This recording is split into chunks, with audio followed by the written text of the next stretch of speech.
Step 1 में हम ये देख रहे हैं कि प्राइमरी पोजीशन में हाइपरट्रोपिया फॉर एग्जांपल राइट आई में, ठीक है। तो हमारे पास क्या होगा, राइट आई में अगर हाइपरट्रोपिया है तो मतलब उसके या तो डिप्रेसर मसल्स सही से काम नहीं कर रहे, या फिर अदर आई मतलब लेफ्ट आई के एलिवेटर मसल्स काम नहीं कर रहे, क्योंकि अगर ये हाइपर है तो मतलब ये हाइपो है। तो हमारे पास क्या पॉसिबिलिटीज़ हैं, या तो राइट आई के डिप्रेसर मसल्स अफेक्टेड है, या फिर लेफ्ट आई के एलिवेटर मसल्स अफेक्टेड है। देन हमारे पास सेकंड स्टेप में हम क्या कर रहे होते हैं, लेफ्ट और राइट केजेस में चेक कर रहे होते हैं, ठीक है। अब हमारे पास जब हम केजेस चेक करेंगे तो राइट केज में हमारे पास राइट आई की सुपीरियर रेक्टस और इंफीरियर रेक्टस वर्क करेंगे, और लेफ्ट आई के इंफीरियर ऑब्लिक और सुपीरियर ऑब्लिक। और जबकि लेफ्ट केस में हमारे पास क्या होगा, इंफीरियर ऑब्लिक और सुपीरियर ऑब्लिक राइट आई के वर्क करेंगे, और लेफ्ट आई के सुपीरियर रेक्टस और inferior rectus. Just like this, for example हमारे पास ये राइट आई है और ये लेफ्ट आई है। अब जो हमारे पास गेज है वो कौन सी है, लेफ्ट गेज, ठीक है। पेशेंट जब इस तरफ देखेगा तो पेशेंट के राइट आई के ऑब्लिक काम करेंगे, ठीक है, और लेफ्ट आई के रेक्टस वर्क करेंगे। अब इसी तरह अगर पेशेंट गेज चेंज करेगा, राइट में देखेगा तो हमारे पास क्या होगा, राइट आई के सुपीरियर और इंफीरियर रेक्टस वर्क करेंगे, और लेफ्ट आई के इंफीरियर ऑब्लिक और सुपीरियर ऑब्लिक वर्क करेंगे।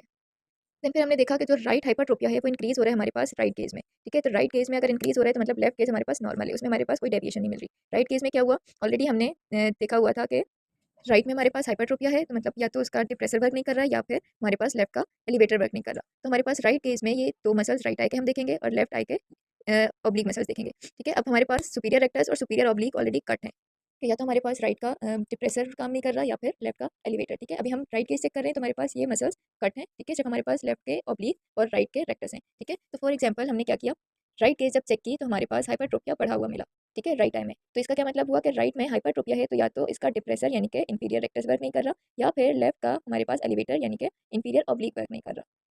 तो अब हमारे पास ये दो मसल्स ऐसे हैं जिनको हम थर्ड स्टेप में कंफर्म करेंगे, ठीक है। थर्ड स्टेप हमारे पास जो होता है वो होता है हेड टिल्ट, ठीक है, जिसमें हमारे पास क्या होता है, जब राइट साइड पे पेशेंट हेड टिल्ट करेगा तो राइट आई एक्सट्रोट होगी और लेफ्ट आई इंट्रोट होगी, ठीक है। अब फॉर एग्जांपल ये एक नॉर्मल सिनेरियो है, ठीक है। हमारे पास जो आईज हैं वो राइट साइड की तरफ टिल्ट है, ठीक है, जो हमारे पास हेड टिल्ट है वो राइट साइड की तरफ है, तो मतलब जो हमारी राइट आई है वो एक्सटॉर्जन कर रही है, ठीक है, एक्सटॉर्ट है। और जो हमारी लेफ्ट आई है वो इंट्रोट है, यानी कि नोज की तरफ है, ठीक है। राइट क्या है, एक्सटॉर्ट, और लेफ्ट इंट्रोट। अब होता क्या है, हमारे पास जब इस तरह से इंट्रोजन और एक्सटॉर्जन होती है तो हमारे जो वेस्टिब्यूलर एयर्स में लोकेट है वो वेस्टिब्यूलर सिस्टम क्या करता है, अब इस रिस्पॉन्स में के जो इमेज है वो रेटिना पर डिस्टॉर्ट ना हो, मतलब डिस्टॉर्जन ना हो रेटिना की इमेज पे, वो एक्टिवेट कर देता है राइट के इंट्रोटर्स को और लेफ्ट के एक्सट्रोटर्स को। की वजह से क्या होगा, जब आपका जो हेड है वो टिल्ट होगा लेफ्ट साइड पर फॉर एग्जांपल, तो आपकी नॉर्मली तो लेफ्ट आई क्या करेगी, एक्सट्रोट करेगी, और राइट इंट्रोट करेगी। बट वेस्टिब्यूलर सिस्टम का जो एक्शन होगा वो क्या करवाएगा, लेफ्ट आई के इंट्रोटर्स को एक्टिव करेगा, यानी कि सुपीरियर ऑब्लिक और सुपीरियर रेक्टस, और राइट आई के एक्सट्रोटर्स को एक्टिवेट करेगा, ठीक है, जो कि है हमारे पास इंफीरियर रेक्टस और इंफीरियर ऑब्लिक। अब हमारे पास क्या हुआ, जब हमने लेफ्ट हेड टिल्ट में मूवमेंट चेक की तो हमारे पास राइट हाइपरट्रोपिया इंक्रीज मिला, ठीक है। तो अब यहाँ पर हमने इंफीरियर रेक्टस को क्यों मार्क किया राइट के, क्योंकि हमारे पास लेफ्ट हेड टिल्ट में राइट के एक्सट्रोटर्स यानी कि इंफीरियर रेक्टस और इंफीरियर ऑब्लिक वर्क कर रहे होते हैं। अब इंफीरियर ऑब्लिक ऑलरेडी हमारे पास एज एन ऑप्शन है ही नहीं, ठीक है। और लेफ्ट हेड टिल्ट में लेफ्ट आई के हमारे पास इंट्रोटर्स काम कर रहे होते हैं, लाइक सुपीरियर्स, ठीक है, सुपीरियर रेक्टस और सुपीरियर ऑब्लिक। और हमने ऑलरेडी पीछे देखा है कि ये दोनों ऑप्शन हमारे पास से क्रॉस हो चुके हैं, हमारे पास ये ऑप्शन है ही नहीं, ठीक है। तो जस्ट हमारे पास क्या बचा, इंफीरियर रेक्टस हमारे पास।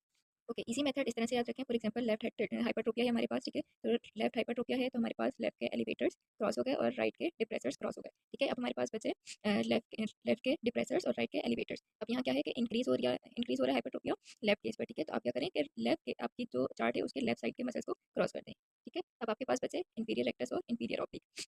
अब आपके पास इन दोनों में हम क्या देख रहे हैं कि राइट में हाइपरट्रोपिया इंक्रीज हो रहा है, सॉरी राइट हेड टिल्ट पर हाइपरट्रोपिया इंक्रीज हो रहा है, ठीक है। तो अब हमें पता है कि हमारे पास क्या क्या रिमेनिंग है, इंफीरियर रेक्टस लेफ्ट आई के और इंफीरियर ऑब्लिक राइट आई के। अब राइट हेड टिल्ट में हम ये जानते हैं कि हमारे राइट आई के इंट्रोटर्स एक्टिव होते हैं, जो कि कौन कौन से हैं, सुपीरियर रेक्टस और सुपीरियर ऑब्लिक। और हमारे पास राइट हेड टिल्ट में लेफ्ट आई के एक्सट्रोटर्स एक्टिव होते हैं, जो कि हैं इंफीरियर रेक्टस और इंफीरियर ऑब्लिक। अब हमारे पास राइट का ये ऑप्शन तो अवेलेबल ही नहीं है, ठीक है। तो ये हमारे पास क्रॉस हो गया और हमारे पास फाइनल क्या आया कि लेफ्ट आई में इंफीरियर रेक्टस की पल्स है।